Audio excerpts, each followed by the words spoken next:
Dylan Kalkhurst has a passion for helping individuals and organizations embrace the power of age diversity. Dylan is an intergenerational engagement maven and author of the book, Generation Everyone, a guide to generational harmony at work, school, and home. And he is a Kiwanian from Florida. Please welcome Dylan Kalkhurst.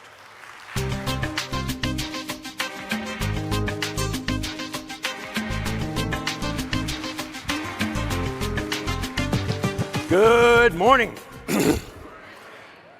Nothing like a 9 a.m. keynote after free beer the night before and yelling at baseball games and free beer. So I hope to not lose my voice today. So Peter gave you a little of my background. I spent 25 years engaging families in schools, predominantly with Scholastic. So the previous speaker, let's have a nice round of applause for her. I could have done that talk 5 years ago. Literacy is so important. Spent time in the last couple of years with a company called MemberHub that does software that keeps families connected with kids virtually. Obviously, we did pretty well in the pandemic when all the schools shut down. So my latest venture is with an app. When I got ripped off of stage and couldn't do keynotes like this for 2 years, I decided to team up with an amazing group of developers and tech guys and girls, and we built an app, a cashback app, that gives money back when you shop at 25,000 stores and restaurants and makes a donation to your cause at the same time. I'll tell you a little bit more about that at the end. So in my book, you'll remember, if you've read it or if you've seen anything about it, is I start each chapter off with historical signposts. These are the events that happen over pretty much a 10-year period from like junior high into college. Events that kind of formulate the way your values are for pretty much the rest of your life. So back in 2019, this was the slide I used.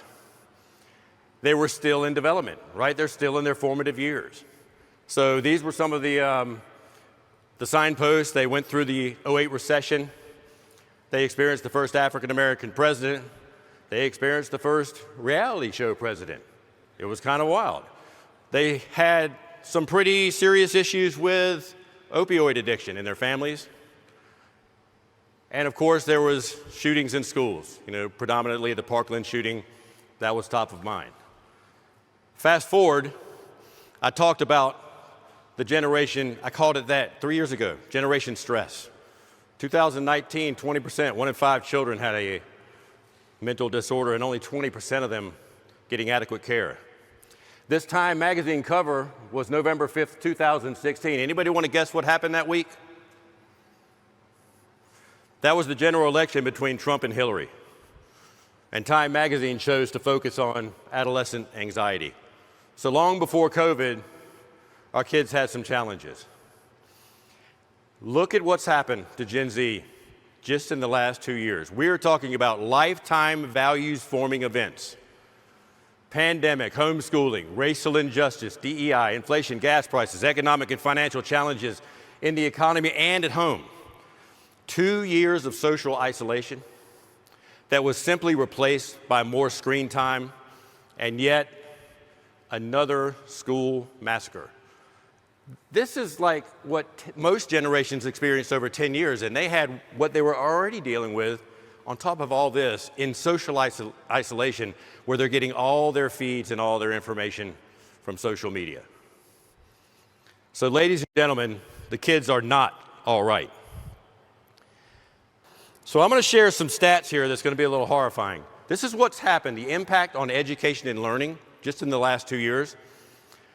You heard Principal Jimmy yesterday talking about reading and math. U.S. math score is down 27%, reading down 18%. Breaks my heart coming from Scholastic. There's a thing called the test scores gap that we've been focusing on in education for a very long time. The gap between upper and lower income students has grown by 20% in 2 years. Worldwide share of children living in what they call learning poverty has jumped from 49 to 70%. This is not just a U.S. problem. So what is this learning loss going to do to the economy long term? They're predicting that members of Gen Z are at risk of losing about $17 trillion in lifetime earnings. That's about $49,000 to $61,000 less that they will earn over their lifetime. And how does that affect the U.S. economy? Just about $128 billion a year as Gen Z starts getting into the workforce. So this is a big problem. We already talked about mental health. COVID made it worse. 71% of parents say the pandemic took a huge toll on their children. Just about as many parents say it was the worst thing to happen in their children's lives.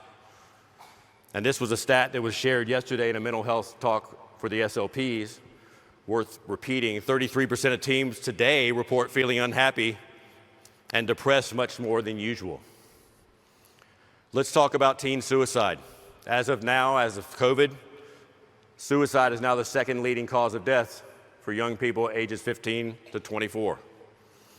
Emergency room visits for teen suicide attempts soared 39% during the pandemic, much higher if you're a teen girl, at 50%. Nearly 20%, 1 in 5 of high school students report serious thoughts of suicide, and 9%, almost 1 in 10, have already made an attempt to take their lives. Even worse, 1.8 million teens who identify as LGBTQ explored a suicide plan in 21 alone. Now more than ever, folks, kids need Kiwanis. So what can your club do? I challenge you to challenge your traditional youth service programs. Here's what you could do. I want you to go back to your hometowns, and I want you to set up a meeting with the school principal. If you can't do that, talk to the school nurse, your SLP advisors, your media specialists. Ask them, how can you fund, how can you support? Here's a term for you guys to write down, SEL. If you haven't heard it before, it's called social emotional learning. Always been a problem, but COVID has really elevated that, and luckily some of the COVID disaster funds are being directed to SEL. Every single school wants to work with SEL. So go in there, act like you know what you're talking about. How can we help you with your SEL? They're gonna be like, ooh. Mentor and volunteer and support teachers. Support the teachers. They're on the front line. Man, I'm hearing it firsthand now after a year of teaching for my son. You know, it started off rough, but last Friday was his last day. He came home crying. He said, Dad, they were hugging me. The fifth graders were so sad. But he's having that couch moment like Principal Jimmy talked about yesterday. So Jimmy's going to actually talk to him. I'm excited about that. Identify local youth mental health community centers. They're all in your town, and they're all focusing on that, and they've got resources now. Find out how your club can help. Invite them to a meeting to share with you what they do for the community. Think about sponsoring a community mental health summit. Ooh, that sounds big. You know, there's a plethora of nonprofits out there. My favorite is the Youth Mental Health Project. I support them. I give $1 for every book I sell to the Youth Mental Health Project. They got a program where they'll come to your school and they do programs for young parents in elementary school, because 50% of mental health starts by the age of 14. So think about, reaching out to these types of organizations and put on a Youth Mental Health Summit, for parents to help them better identify some of the challenges they're having. This was yesterday. I called Jimmy last night. I said, send me that slide. I said, he was already talking about it. Gifts of service. This is stuff that you guys can do. This is important to know, too. Experts agree that talking about suicide in general, about depression, about anxiety, is not going to make things worse. Proactively check in. Salma, is Salma in the room? Salma, our president of Key Club, she must have said, check in with us 1,000,000 times yesterday in that session. Check in with young people. Let them know that you're available to listen. Not because they look like they're struggling, but because they look like they're okay. You don't know what's going on up here, do we? So what can we do today? I told you about my cool little app. Well, I'm aligned. Our program, Kiwanis reads, proud gold signature winner of 2020. I did not get a chance to get on stage because of COVID, so this is my moment. Can I have some applause? Ormond Beach, Kiwanis. So you guys can point your phone at that QR code. I'll also have it at my table. What we're doing is, for everyone that downloads our GiveBacks Genie that's free, you get cash back. We're going to make a $1,000 donation our club to these youth, teen mental health programs. If we can get 200 backers out of these 1,200 fine Kiwanians here today, I'll show you more about that at the booth. Also, come to the booth. All right, I only brought 50 books, and I'm down to 27, and most of them sell after this time. So I do have a few left, signed copies of my books if you guys want to come by the booth. Last but not least, folks, I hope this 12 minutes was very effective for you guys. And never forget, today, more than ever, let's say it together. Kids need Kiwanis.